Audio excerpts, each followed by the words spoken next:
Welcome to Pinoy Scoop.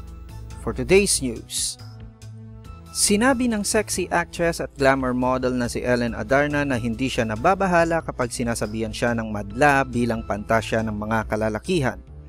Sa panayam niya sa Aquino and Abunda Tonight noong Huwebes ng gabi, sinabi ni Ellen na she's flattered kapag nasasabihan siya na sexy. Kasi lahat naman daw ng ginagawa niya ay trabaho lang. Kung anong nakikita nila sa kanya sa telebisyon, magazine at kung ano pa ay walang iba kundi kasama lamang sa trabaho niya. Kung tutuusin, sinabi niya na isa lamang siyang batang yagit pagdating sa bahay. At kahit pa sa set, nakapaalang daw siya at very laid back. Dagdag pa niya, lumaki siya sa Cebu kaya siya ay isang probinsyana na walang pakialam.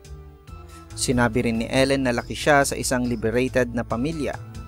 Nang tanungin siya tungkol sa reaksyon ng kanyang boyfriend tungkol sa viral workout video niya, sinabi ni Adarna na wala daw itong pakialam. Yung video daw ay for fun lang at ang gumawa ay isa daw sa mga kaibigan ni Ellen para sa isang project for film school. Hindi daw nila in-expect na magiging viral yung video. Pinabulaanan din ni Ellen ang chismis na kaya daw niyang iwan ang boyfriend para sa fellow Moon of Desire star na si JC De Vera. Samantala, inamin ni Ellen na childhood dream niyang i-adopt siya ni Kris Aquino. Ang rason daw ay sa tingin niya kasi ay napakabongga ni Kris.